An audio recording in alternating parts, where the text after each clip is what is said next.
No echo, we're fine. We are live. Hi, everyone. Welcome to the Better Way with Igxtelle. Thank you guys for joining. Today is going to be an interesting time. Hi, everyone. Hi. We're going to give it more time for people to join so we can also share. I'm here with Krystn. Hi, Krystn. Hello. Everyone. Okay. Let's just take this time to share so more people can join us in the discussion we'd have today. Once you join, let me know where you're watching from, say hi, and share.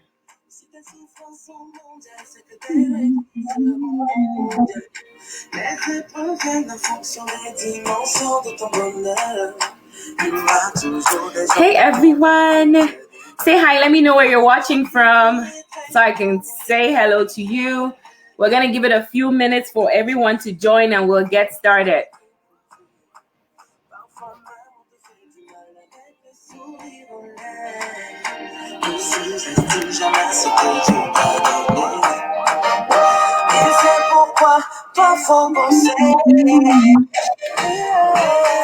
I'm getting myself ready because we're gonna have a fun time today.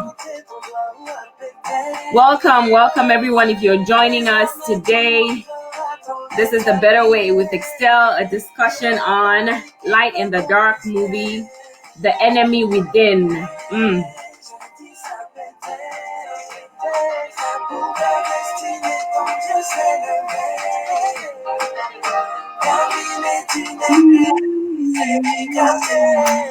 Thank you for joining. People are trickling in. We're just gonna give a few more minutes before we start because the more, the merrier. The more, the merrier. We have more people joining us and we can get into it. I hope everybody watched the movie. I hope you watched Light in the Dark on Netflix. If you did not watch, you will catch up with the discussion, but one more minute.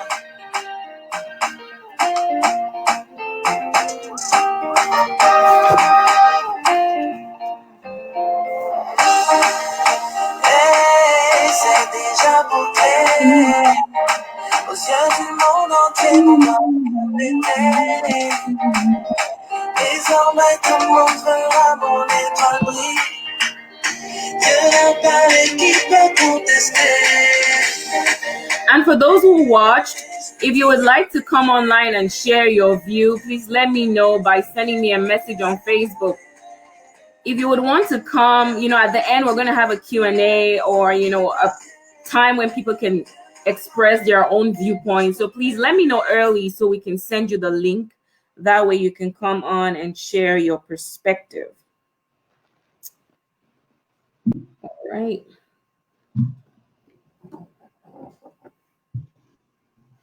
Okay, guys, I think we should get started because we have so much to cover today and we're going to keep our eyes on the time. That way we're respectful of everybody's time. Keep it short and sweet.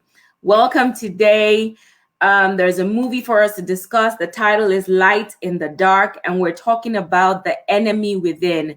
We're talking about jealous, envious friends. We're also going to talk about some issues regarding marriage as was played out in the movie. Well, joining me today is my favorite girl, Krystn. Thank you so much for being a part of this. And for those who don't know who you are, please tell them. My name is Krystn, and I am a TV producer and host, and I love everything talking. So these are conversations to have, and I'm glad that you have me on your platform. Thank you so much. You're welcome. How are you doing today? Are you excited about this? How was the movie for you? The movie. Or you think we should save it for later? Okay. Yes, I'm excited to be here, be a part of this conversation, actually, because I've had a few experiences, so I know exactly what the movie is talking about.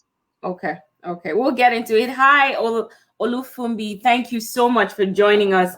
I am happy you're here. So we're just going to go ahead and watch the trailer. Let's see. Why can't you find a nice Yoruba boy?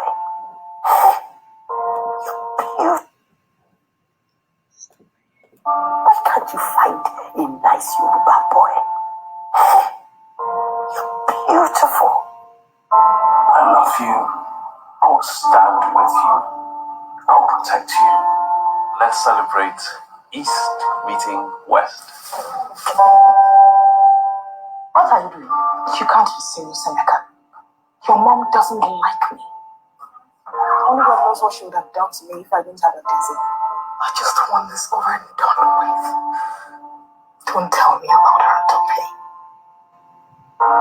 Is it my fault that Emeka cannot take up his family? Everything that you have worked to achieve together. I'm sure everything is going to be alright. If I want to do more with my life than just cook and carry a maid around. And the more evil you are, the more the world celebrates and loves you. Please don't leave.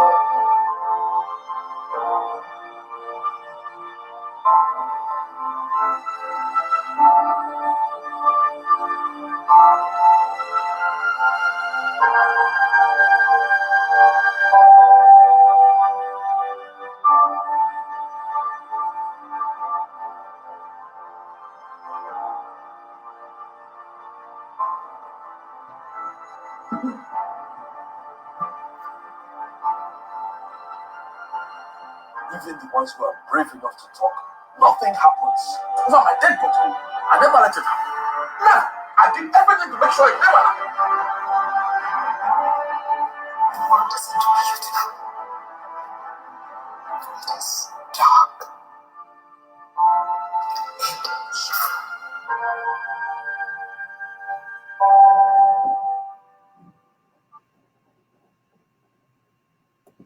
All right. So clearly, I'll just give us a summary about what's happening here. Light in the Dark is a movie that opens up with, differences in, tribalistic differences or tribal differences, where the mother doesn't want the daughter to marry someone from a different tribe. And we see this in our culture, this is not far-fetched. There are people today that have these experiences where they cannot marry someone from a particular tribe because their parents don't want it. And then it moves forward to, they finally go ahead and get married. The man gives her this promise that any woman will want to hear. I will protect you. I'll provide for you. He says those, mushy words that women love. And then they move on. They get married. They have a child. And then something happens. But before that thing happens, there's this friend that's in her life, that enemy within. In fact, when I heard her voice, I don't want to be carrying Ahmed around. It just got me angry, because if you watch to the end, you're like, what sort of person is Amina? Still on that movie. No, this is a different movie, Michael. This is Light in the Dark. So the friend, the friend organizes with someone and there's rape. She's raped. This girl, Jumoke, is raped. And, she blames her husband and they go through it. There's an ex in the scene. It's just a whole good play. It's a very nice movie, and I hope everybody that's on here watched it. So we'll go back and forth with questions. We want to discuss our views. We want to hear your comments about what this, your thoughts and your opinions about it. And so my first question is to everyone, just put it in the comments. How do you identify an Amina in your life? And let me ask Krystn, if you have an enemy within, right? What are some of the tell signs that you have an enemy in your inner circle? I think you're the one who has answered this question, because you're the motivational speaker here. You're the counselor. But I feel like if you have a friend who's not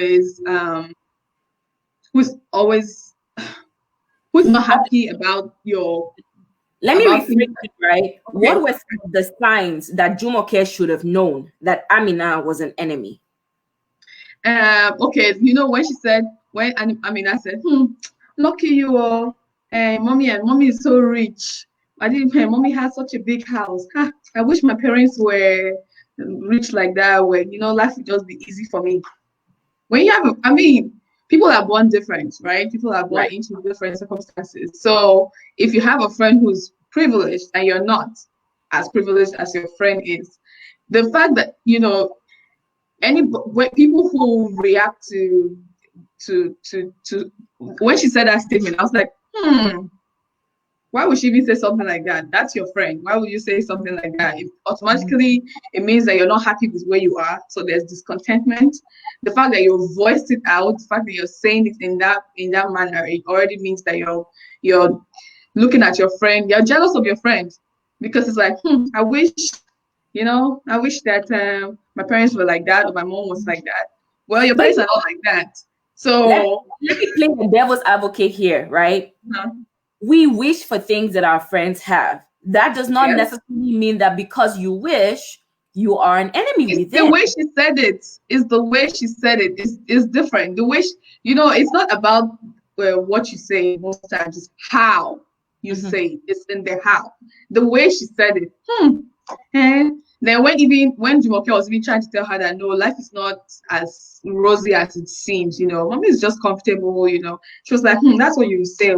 And then also the fact that she was always trying to find she was always calling Jumoke and saying, oh, I saw your husband with this. I saw, oh, do you want a picture of it? It means it felt to me as if she was trying to find ways for her friend to be unhappy.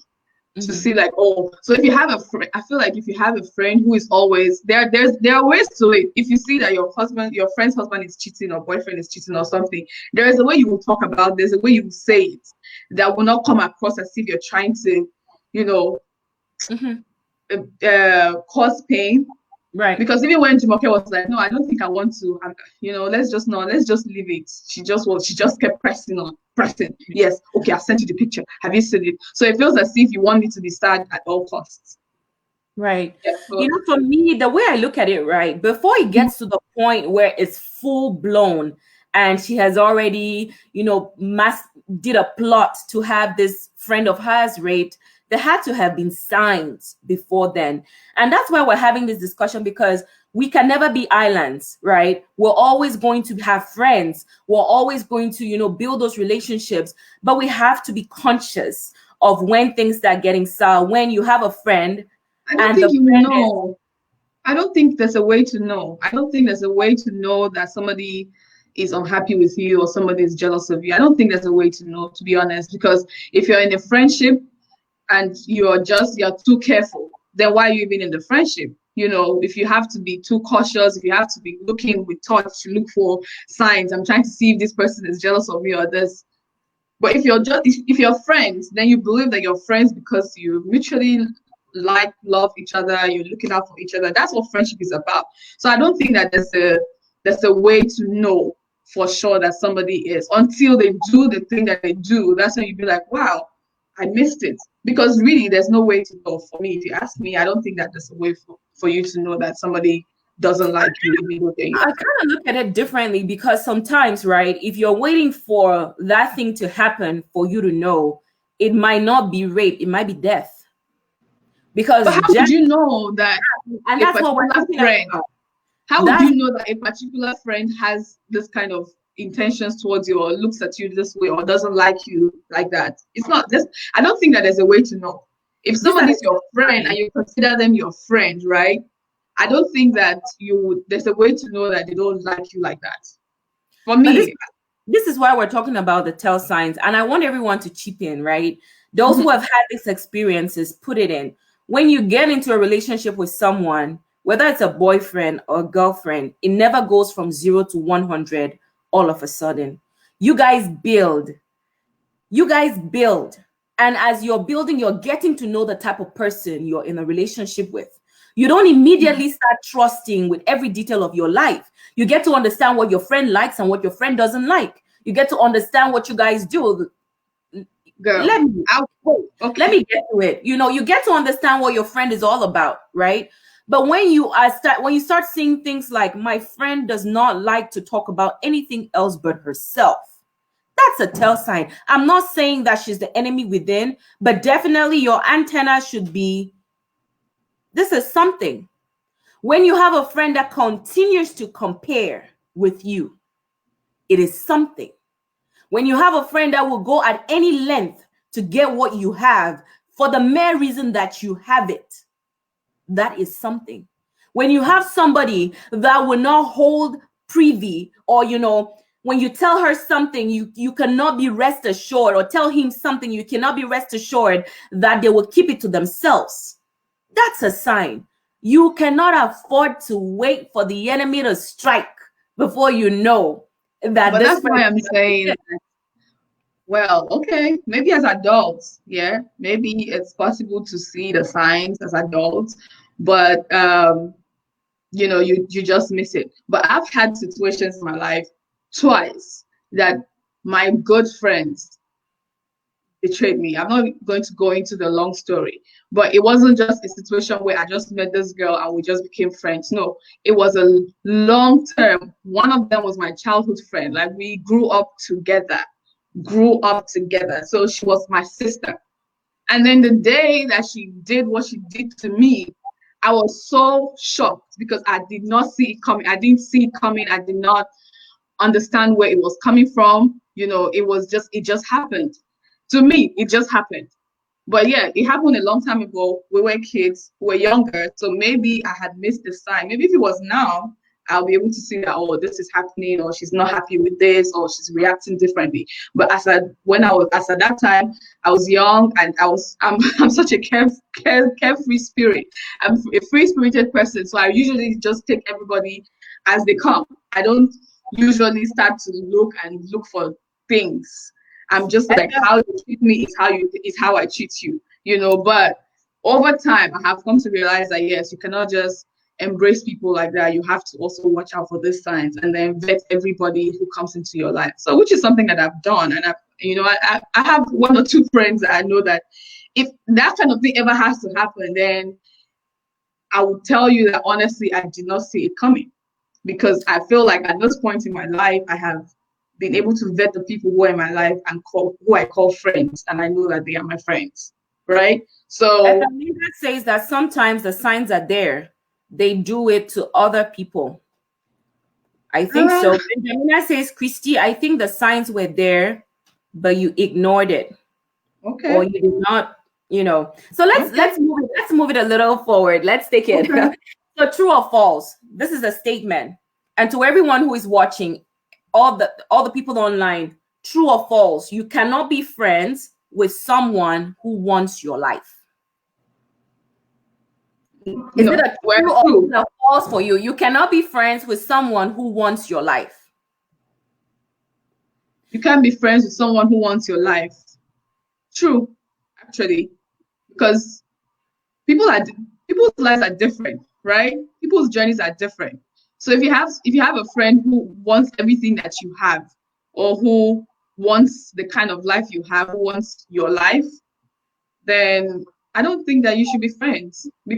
But again, on the other hand, right, friends are supposed to inspire others, right? Are supposed to inspire each other. So are we looking at it from the point of view of, oh, I'm inspired by my friend and I want to do better with my life and grow. And if I see that she's doing something, she's doing running a business, or she has a career, I cannot ask her to say, okay, so how are you doing it? What are the steps you're taking so that I can also better my own life? Is that because I feel like friends inspire each other. So is it negative or positive? At this point, I don't know. But I also cannot be friends with somebody who doesn't inspire me. Mm-hmm. If I cannot have a friend, I cannot call you my friend if I don't learn something from you, if I'm not inspired by you, if I'm not motivated by you, by your achievements, by the things that you do. If I'm not inspired, I cannot be your friend, because I can't be the best person in my circle. That's the truth about life. That's the truth about growth. So that, for me, I'm friends with people who are doing great in life.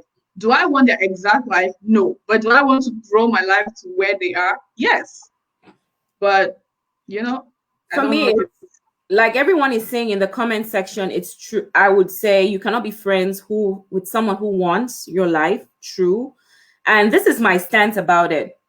There's a difference between a friend who is inspired by you. There's a difference with a friend who is motivated by you. A friend who wants your life thinks that you don't deserve it.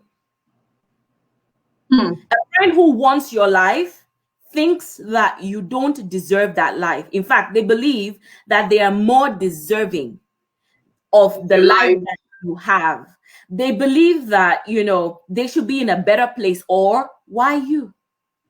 And that kind of person goes at any length to discredit you, at any length to, to pull you down, at any length to do the irrecoverable to you, because they don't believe that the life you have It's supposed to be you.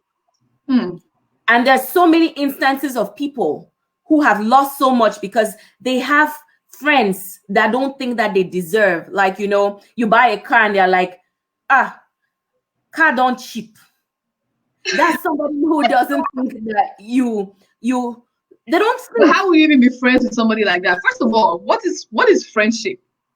Because I feel like we're going too far.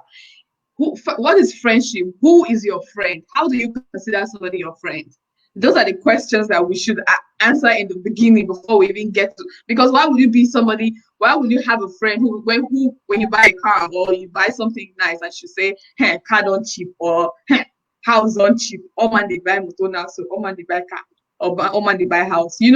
How would you be friends with somebody like that? So what is friendship in the first place, and how do you determine who is your friend? How do you make friends? How do you call somebody your friend? Because there are differences. Some people call everybody friends, but a friend is somebody who's close to you. So how do you choose your friends? Who's your friend? I'll say this: betrayal does not have to come from a friend. Betrayal could come from an acquaintance. Betrayal can come from someone who knows. I don't think from the movie Amina was Jumoke's best friend. I don't think so. There's nothing that shows us from that movie that they were close friends. They could have been acquaintances, just looking at the way things were. But she had little information, as little as what she could perceive and what she had from just knowing that Jumoke and her daughter were very close. And she knew that for her to get to Jumoke, she has to hit her daughter. So you don't even have to be very close friends in the definition that you give, but it just has to be someone that has access to information, littlest information that could strike in the way that she did. So let's move it forward a little bit. Do you think that Jumoke in any way, knowingly or unknowingly, provoked some kind of jealousy in Amina? Well, I think when she took a call, Amina had called her, said, I want to see you for something. She didn't know what Amina was going to tell her. So they met up, and then she received a business call and talked about money and $3 million, and then that's when, because Amina was going to ask her for some kind of loan or something like that. I think she wanted to ask her for something, but once she heard the conversation that Jumoke had on the phone, she just kind of changed what she was going to say, and then she ended up not even having the conversation that she had initially wanted to have with Jumoke. So I'm saying that maybe that was something, but she was already jealous of her. The jealousy was already there. The mindset was already there. So it's not a matter of. I don't think that Jumoke really did anything. Maybe that conversation was one, but that's it. Because what else did she do to provoke her to that point where she wanted to do something bad to her? Even though there are people who would rub it in your face about their achievements and, tell you how they, the things they have and the things they're doing and all of that. That's a different story. But I don't think that Jumoke really did anything to evoke that kind of emotion in Amina to that extent. If for anything, I feel like, every time that Amina brought up the conversation about, this is happening with you, this is good with you, she kept telling her that it's not just as rosy as it seems. We have our own challenges. Mother has her own problems, and stuff like that. Life is not just the way you look at it. But she already had her own conception. What somebody does, you cannot control how people act. You can only control how you react to situations. So you cannot blame what she did on Jumoke. I don't think that's, everybody should take responsibility for their actions. So she's solely to blame for her actions towards Jumoke. It had nothing to do with Jumoke. Because somebody's flaunting something in your face, or just remove your face. Stop looking at it. just don't pay attention. Focus on something else. You don't have to look and digest everything that everybody says, right? If not, there'll be so many deaths and so many wrong things going on around the world. Let us look at that scene. I'm so sorry I kept you. It's okay. You're the big banker. Yeah, right. See, you're the big banker. What did you have to do for Graham? Sadiq, that one. He will just talk, and that will be it. No action. I've decided to make a move on my own. That's good. That's very good. So, what kind of business are you looking to do? I mean, what sort of things are you passionate about? I'm passionate. I'm so sorry. I have to take this. It's important. Yeah, hello? How's the money coming now?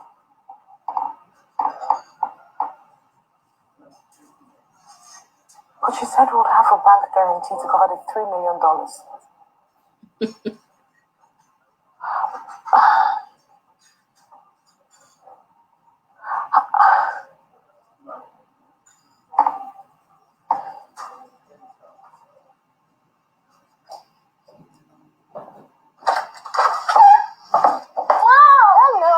All right. There are subtle things that happen, and we're here because we want to learn, right? It's just a movie, but these things happen in real life, and people find themselves in a bind. Marriages have been destroyed because of an enemy within. People have lost contracts because of an enemy within. People have lost children because of an enemy within. I think that we all need to be sensitive. From the scene we just watched, Jumoke comes in with her Chanel bag. Mind you, she has everything that this lady wants. She puts it on the table. It's a fancy restaurant that they go to. Puts it on the table, picks up her phone. She's about to have a call, or, they're about to have a discussion about what Amina's business idea was. Yeah, again, she is playing counselor to her friend.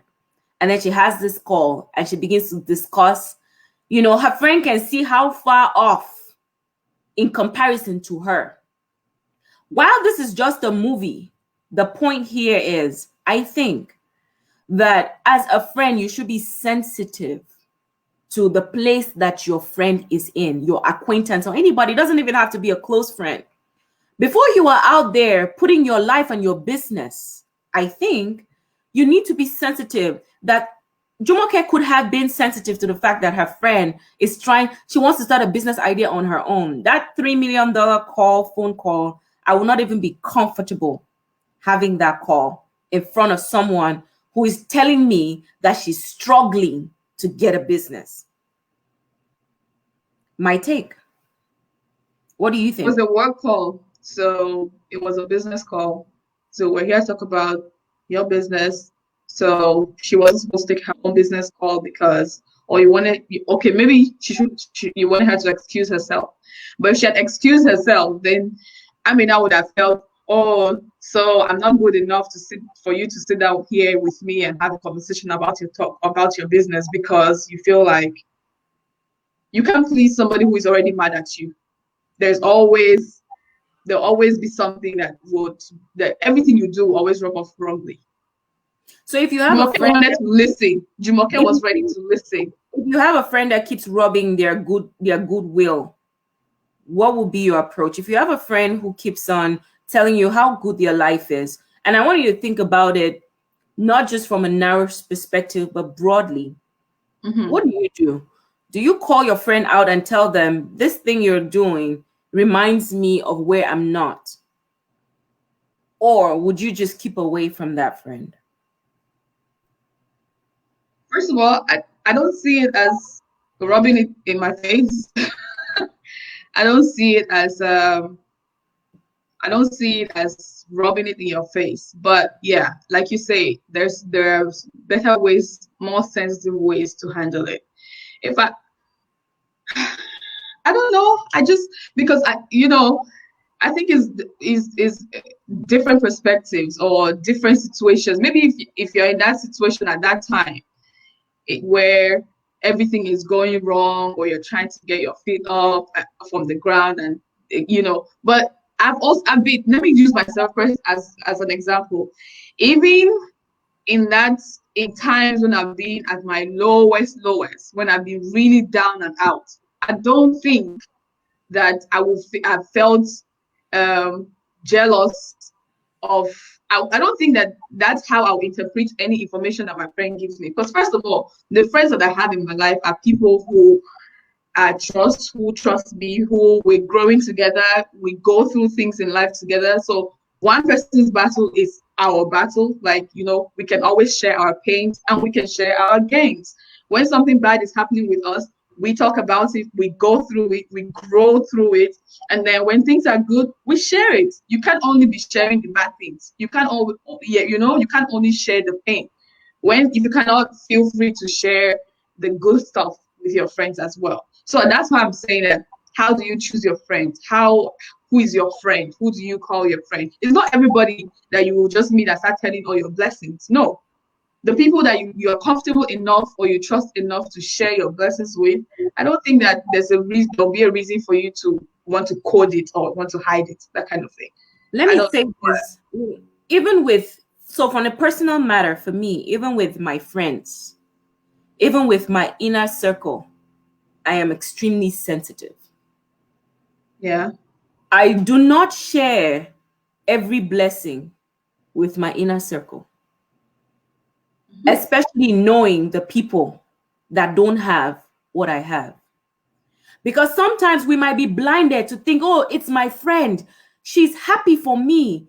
She will be happy for me. She should be happy for me, or he, or whoever. But sometimes we are blindsided not to know that when your friend desires what you have, it is going to be so insensitive for you to keep on talking about it, even if your friend it was a one-time thing, right?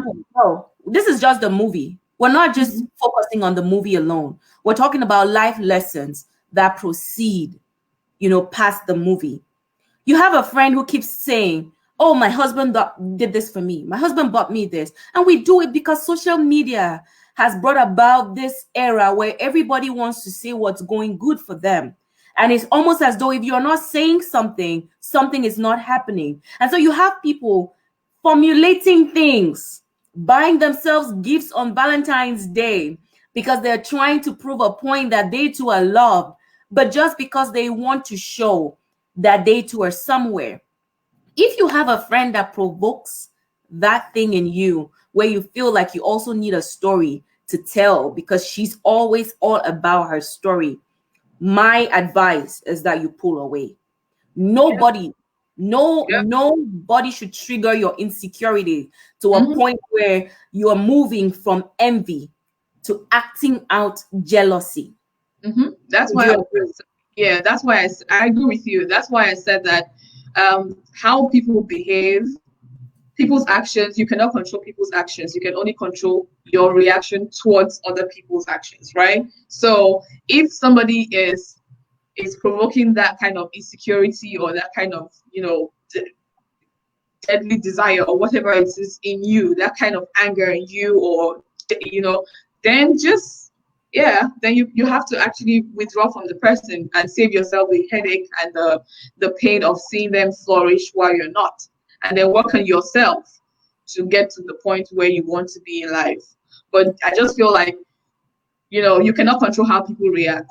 She took the call because to her, it just, you have to be sensitive to other people. But now I'm looking at it from the point of view of the person who's dealing with the situation, right? Because we don't know if she's the kind of person who likes to flaunt her things, because there are people who like to flaunt, who like to show off, some people didn't know that they'll ever have good things in life.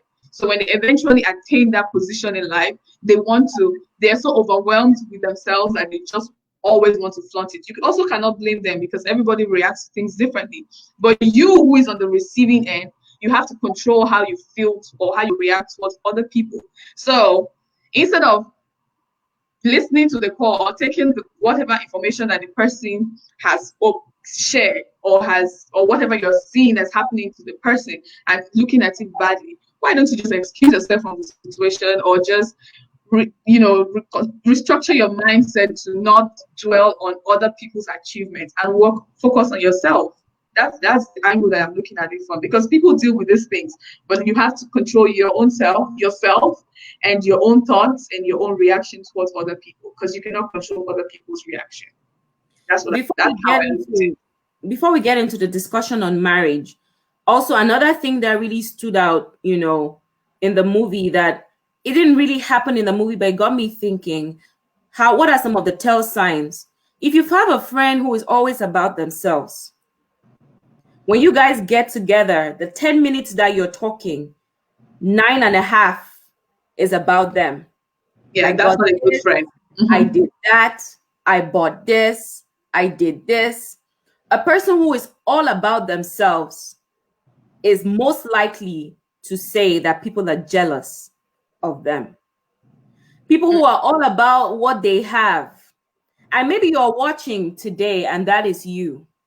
It comes from a place of conceit, of believing that you're better than everyone else, of believing that nobody else is up to you. But that's not life, because God has given everyone something unique. And then when they start to see that unique thing in the next person, the next thing they say is, he or she is in competition with me. No, sir. No, ma'am. No one is in competition with you. Your conceited mind is what is putting out stuff to you that's not real. And so, this just brought about, if you have somebody in your life, this just brought about the thought, somebody in your life who is always talking about themselves, it's a red sign. It's a red flag. It's a conceited person, and conceited people always say that people are jealous of them. Always. Even their close friends, they always say people are jealous of them. Anywho, I wanted us to move forward, except you have some wrapping thoughts on friendship before we talk about the marriage dynamic. Well, choose your friends wisely. Be sensitive, because people are going through things in life, and but keep an open mind. Be a friend, but also protect your mental health. If somebody is triggering all those kind of insecurities in you, then I feel like just withdraw and focus on yourself, and let the focus be on you. Don't focus on another person's success or things happening with them, because there will always be somebody who is better than you. You have a job that your take home is you earn you earn, say, $200,000 a year. There is somebody making 300,000. There's somebody making 500,000. There's somebody making $1 million a year. There's somebody making 2 million. There are people who have 10 billion. So there will always be somebody who has more than you have, or who has something that you want. Because as human beings, we're never satisfied with when we attain the step, we want the next step. So will you continue to feel bad or feel negative emotions towards people, everybody that you meet who is better than you? So just focus on yourself and grow at your own pace, because fingers are not equal. Everybody grows at different paces. That's what I'll say when it comes to And when you said that, it just brought to mind something else about sometimes the enemy within is on a mission. The moment they made you their friend, they came there to pull you down. The moment she or he became your friend, she came with an agenda. Sometimes these very insecure people project. They are projecting their own insecurities on you, or you think you're better off.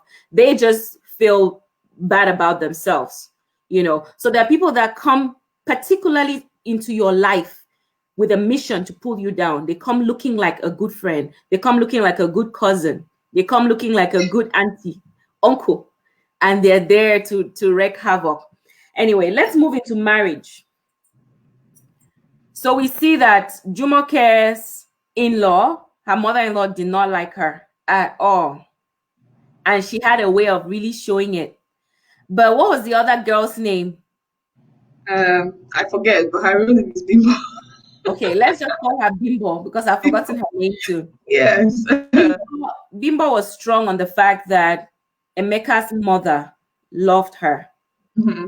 Why would you even go to your ex's house, who is in another relationship, and he brings his current girlfriend? Because women, well, first of all, You know that whole thing they say, oh, when you marry a man, or for a man to, for you to marry a man, you have to marry you have married his family. In our African setting, you have married his family. So a woman so they tell us that you should pray that your mother-in-law likes you, so that your marriage can be smooth, and then your sisters-in-law, whoever else.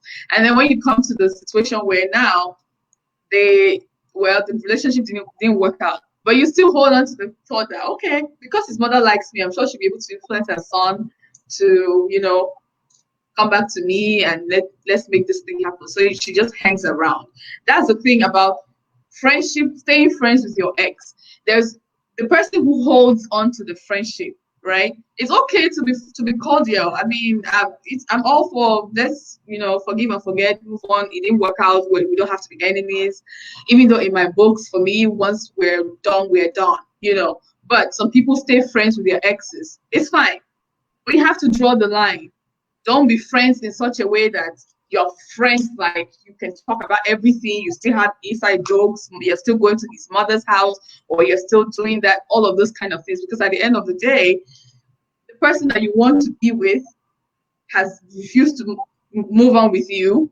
And then the person there's always somebody in that scenario who is holding on to that relationship, who hasn't let go. It's always the person who is not married, or who is not happy in their current relationship. I just feel like in friendships and exes, right? There's always a motive to holding on. Somebody hasn't let go of what was. That's why that kind of friendship is still there, as we can see in this movie. I honestly felt bad. I honestly felt bad for Bimbo. I honestly felt bad for her, because I could see, she comes in, she greets the new girlfriend, and in the morning she wakes up early and cleans the house, and I'm just thinking about, sometimes we look at it from our own perspective and looking at it from our own situation, but there are people that have given their life to relationships. There are people that have spent 6 years, 7 years in relationships, and then it's over because the guy doesn't want you, or whatever happened, but you still have a good relationship with the mother or the sisters or the brother. And as hard as it is, it's a dead end, because the person that connected you to that family doesn't want that relationship anymore. So you're going to be shooting yourself in the foot if you continue to hold on to something that is ended. That's not there. That the mother or the sister or the brother likes you. Take your cue from the person with whom you have to be in a relationship with. If they're not interested in fighting for that relationship, for the sake of your peace, pull away from that family. It's not because you hate them. It's not because you cannot have a relationship, especially when it's something you want. It's a constant reminder. It's almost like a wound heals and you reopen it again. Open it. The wound heals and you reopen it again. I hear people say the mother loves me and the mother will convince him. You don't need anyone to convince the man that you want to spend the rest of your life with to be with you. If he needs to be convinced, you're with the wrong person. If he needs to have a second thought where he's weighing options, you are one of the options, then you are not in the right relationship. So to everybody listening, because I know that this is something that people deal with. If your boyfriend has moved on, but you're still close with the sister or mother-in-law, I hope you have vetted your heart that closeness is not because you have a hope that something could be born out. Come back from it. Okay. Yep. So in this case, also think about this, right? Let's talk about blame. Emeka's promise to her, I'll protect you, I'll love you, I'll provide for you. Yet his best was not good enough. Do you think that Rita's blame of Emeka in this movie could have amounted to anything good? Well, I mean, people react to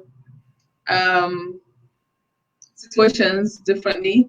They were faced with a very difficult situation. I'm very sure that her husband loves her. I'm very sure that what he meant is when he said he would protect her. I am very sure that he would have done, anything if he could within his powers to protect his wife from these people. But it was a tough situation, and it's one of those things that I'm sure after it had already happened, and it's just like, maybe I should have done this. But that was a spur of the moment thing. That was a situation that just came up. I feel like for her to have kept blaming him, yes, it already happened, and she could have as well just, I don't know. It's because also you cannot tell her how to react to the situation, because people react differently to things. One person will say, okay, I see that we're all in danger. If he had tried to do something, maybe they could have killed him, because those people had guns, they could have shot him and killed him. So would she have preferred her husband died trying to protect her and the child, or would she have just,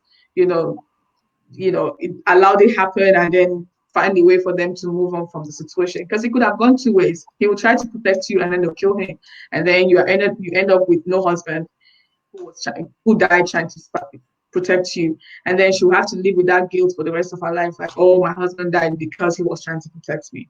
Now it happened the way it happened. She didn't open her mind to other possibilities that could have gone wrong. She just was bent on the fact, especially it was because she heard why she even became really angry at him, is because she heard when Amina's husband was telling her husband that he would never have allowed that he did not allow that kind of thing to happen. But they were in two different situations. You see, they were in two different, but they didn't know either family. Both of them, the two women in this case, did not know what had happened exactly in the situations. So Jumoke is there thinking that what happened in their house is the same thing that happened in Amina's house. Meanwhile, it was something totally different. And then Amina's husband was saying, "Oh, never! I can never have allowed that kind of thing to happen to my wife." And that's how Jumoke now took the whole situation and escalated it to the point where she was talking to her husband and all of that. So she too was reacting based of what she heard Amina's husband say. So in her mind, she's comparing her husband to Amina's husband. Oh, Amina's husband protected his wife from this rapist and this armed robbers, but you couldn't protect me because you don't love me enough, you're not man enough, you're not strong enough, So it's all about looking at somebody else's house and not focusing on your own. She didn't know what happened in their house. She only knows what happened in their house. Now it turns out that it was two different situations, but she had already judged her husband based on what Amina's husband said, and that's where there was a problem. So things don't always look the way they things are not always the way they seem. That's one thing that people need to know. So I feel like she was blaming him for the wrong thing. They could have killed him if he had tried anything else. Right. Michael, I know you would like to share your opinion. If you do, please put it in the comments that you would like to come live and I'll bring you on. We have a couple more minutes to go. On the subject of blame, I have this to say, that blame is one of the things that really strain a relationship. And sometimes we don't know it because we feel justified in the blame. And the reason why we're blaming is justifiable. She felt let down by her husband. Whether, she paid attention to what had happened in Amina's house, just looking alone at what had happened, it almost felt like he gave her up. The other possibility, she would not consider it because she's the person alive and going through the trauma of rape. And so there is a justifiable reason to blame. But if you want to work, or if you want your marriage or your relationship to be whole, blame is one of the reasons that people fall apart. Because with blame comes resentment. It's a conscious choice not to blame. It's a conscious choice to talk about how anything has affected you from your standpoint. It's different when I say I feel hurt than when I say you made me hurt. Mm-hmm. It's a different ballgame. The moment you start to point fingers in your relationship, you may think that you're building responsibility or you're showing the person that they ought to be responsible, but more so, you're planting seeds of resentment. Show me a relationship where the people blame each other, and I will show you them heading to the court for a divorce. Show me a relationship where they're constantly saying, you did, you said, and I'll show you people that are headed nowhere. Even with your children, if you were to blame your children all the time, they don't feel good enough. Nobody has the incentive to continue at anything that they don't think they're good at. But if you were to tell me that because of this, I felt this way, because you did not step up, I felt not loved. Now you're giving him an opportunity to show you, to really be remorseful and work towards things. Yes, regaining that trust you had in him. But the moment you keep on, and quite frankly, he will go towards someone who finds his effort useful. Appreciate it. Will go towards someone, oh, you don't clean enough, you don't work out enough, you don't. That's blame. That's blame. And the more you blame, the more you push them away. They become resentful. They feel not good enough. You clip their wings. They have a low self-esteem. If you're in a relationship with someone who is blaming you, you guys need to have a sit down and have this conversation and say, this thing that you keep blaming me provokes feelings in me that make me not feel good enough. And it's not healthy for our relationship. Yep. All right. So on our last note before we close, okay, Michael says he would like to come and participate. So let me send him a link. Yeah, let me send him a link. But before, let's talk about, do you think they should have done the DNA test or not? And what's your standpoint? Yes and no. I feel yes, because they should have just done it to know, even though they say ignorance is bliss, but I feel like when the baby's born, somehow, some way, that story will still come up. Something will happen, and then you'll just be like, yeah, they should have known. What if there's a genetic problem? They should do it so they'll know where the problem is coming from, or and then look for a solution, so that they can just close that chapter once and for all. They should have done it, because I feel like it's something that will come back up in the future. It doesn't just go away. Michael, I've sent you a link so you can click on it and come on and share your platform, share your opinion on the platform. For me, should they have done the DNA test to rule out? Well, it's tricky, because knowing, right, they had waited for this baby for a very long time. So if they found out that Emeka was not the father, then they'll sit down and decide if they should keep the baby or not. Because now they'll never know. Will she still have had resentful feelings about the child, if they had known that Emeka was not the dad? But also, if they know that he's the dad, does it bring some kind of wholeness where they're able to move forward? Yes, it brings the wholeness, it brings the healing, and then it's like, okay, out of this, a blessing has come through. So they should have done the DNA test, if you ask me, because there'll always be that question of, what if it's not Emeka's child, really? If they had done it, then they will just, both of them can sit down and decide, okay, it's not ours, it's not Emeka's, but what do we want to do? Do we want to keep the baby, or do we want to get rid of the baby? Then they sit down and have them. Realistically, with our men today, do you think there's any man that would say, no, I don't want to know, especially given the fact that he was trying to build his trust? Well, I mean, realistically speaking, I think that they would have done the test. If it was in real life, they would have done it. And the man would not just say, oh, okay, let's not do it, because the man would want to know if that child is actually his. Especially he doesn't want a reminder of something almost devastated their marriage. Yeah. So if they had done the test, they would have done it and then decided if they will keep the baby or not. Keeping the baby would have been a conversation between both of them and their secrets, and that's all right. Yeah. Michael is on here. Michael, thank you for joining us. Hi, thank you. How are you all doing today? We're doing great. You Hi, have been Michael. engaging. You said you need to have a male's perspective. Tell us, what's the male perspective?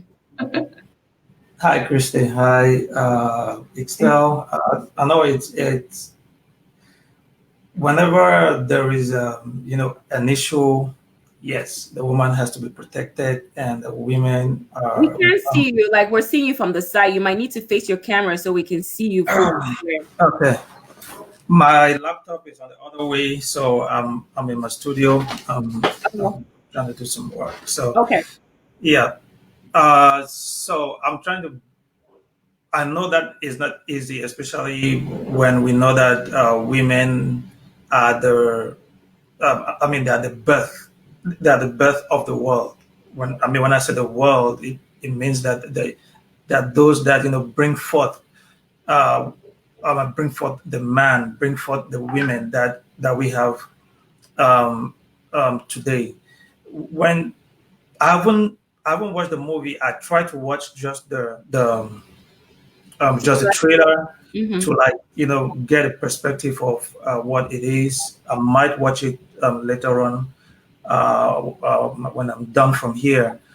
But what I can say is that when it comes to relationship aspect from the man or the woman, there is this aspect of,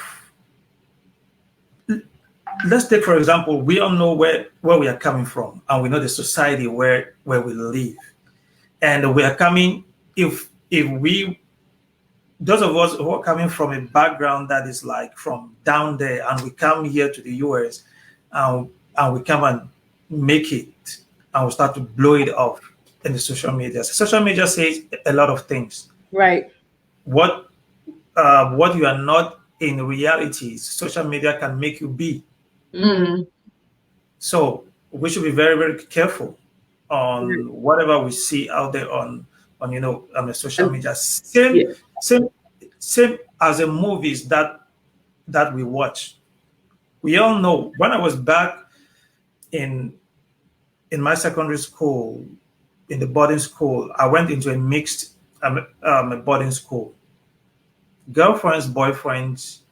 We'll see Nigerians having girlfriends, but the Cameroonians, they will be there because they don't have Nigerians. They knew how to talk. They knew how to provide to these ladies, and us will be just there. Some of us did not even know about boyfriends and girlfriends at that time.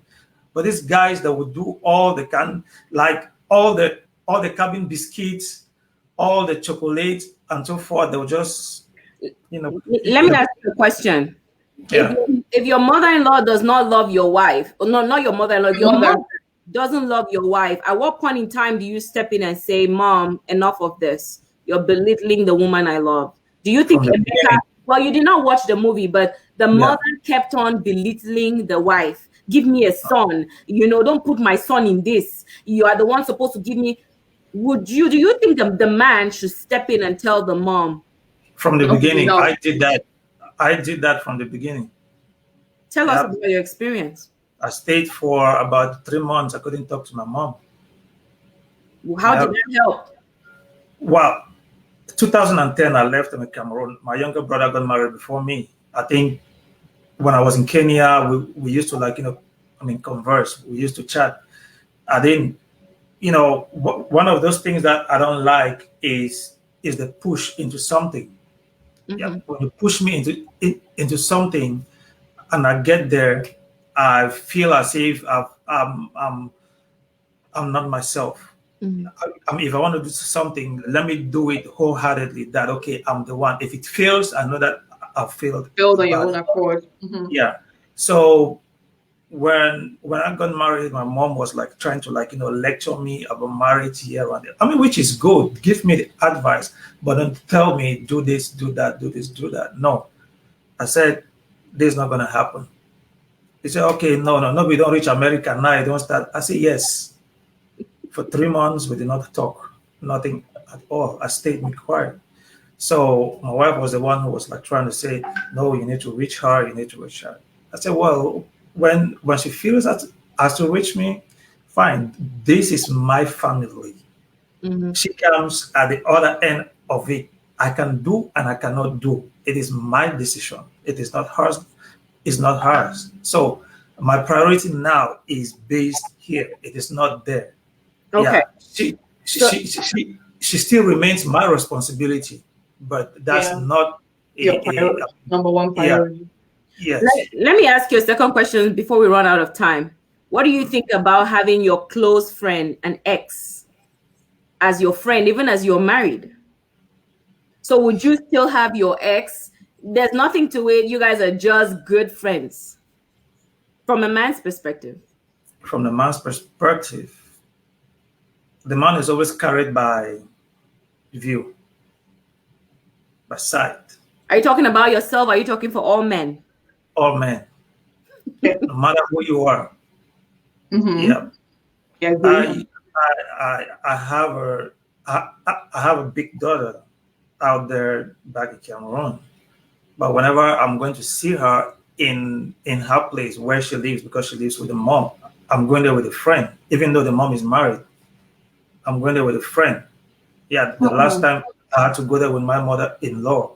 So there is a great there's that thing that you don't want to, like, bring yourself into it.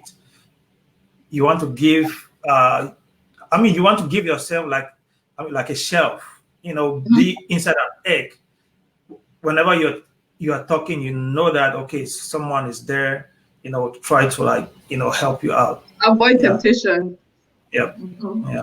Well, thank you so much, Michael. Thank you for sharing your perspective. We love having you, and Thank you, hopefully Michael. That was good. in our next movie review, you're going to be here. Thank you so much. All right. See, that was good. I liked his That answer. definitely, that was really great. We're wrapping up because we're over time, and I'll give my final words, and Krystn too will. And this is just an encouragement for those who have been betrayed. Betrayal hurts. No one should ever say the opposite. It hurts most especially because it comes from a place you least expected. It comes from someone, the betrayals that hurt the most come from people within our inner circle. Jesus was betrayed by Judas Iscariot, who had walked with him for 3 years, who was the treasurer of his ministry. But he had known, just so that, the scripture will be fulfilled, he had to play that role of betrayer. But all this to say that Jesus understands anyone going through betrayal, that hurt, that pain, and hopefully you can heal from it, but more especially learn the lessons that you learned from having an enemy in the inner circle, from being vigilant, for being a sensitive friend, for knowing, if you find someone who is all about themselves, that you need to move away from that kind of friendship for your sake. And hopefully this has encouraged someone and blessed someone. And Krystn will give her last words and we'll wrap it up. Okay. Thank you for having me on this platform. Well, my last words, to prevent yourself from getting to that point where you're jealous of somebody or allow people's lives to affect you, you need to work on loving yourself, because also lack of self-esteem is one major thing that will make you feel like you're not good enough. Love yourself, focus on your own goals, have your goals, your plans, your aspiration, your vision, and focus on yourself, on your goals. Remember that all fingers are not equal. There will always be somebody who is more than you. Even Bill Gates, who's one of the richest men in the world, he still has somebody who's richer than him. And tomorrow, another person comes and takes the number one spot. So there will always be somebody more better than you. There will always be a friend who has more than you. So focus on you and build yourself towards what you want. And then forgiveness is very important in relationships. If something happens, communication, talk it through with your partner and forgive where forgive a situation if you know that you want to still be there. If you don't want to be there, then it's different. You can move on. But as long as you want to be in that relationship, forgiveness is very important. Communication is important because that's what will take your relationship forward. As for friends, choose your friends wisely, and most importantly, be focused on you. In as much as you have friends, don't allow people's lives to affect you in any way. Just focus on your own goals and build yourself and continue just working hard, and you always get what you want. That's what life is, give and take. What you give is what you get. So these are my last Well, words. guys, thank you so much for joining us. This is going to be a wrap, and hope you have a great Saturday. Bye.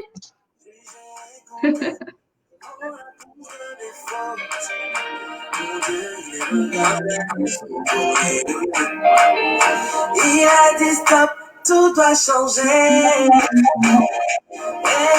Et c'est déjà fait. Que du monde entier, mon cœur a pété. Désormais, tout le monde veut mon étoile. Dieu a parlé, qui peut contester?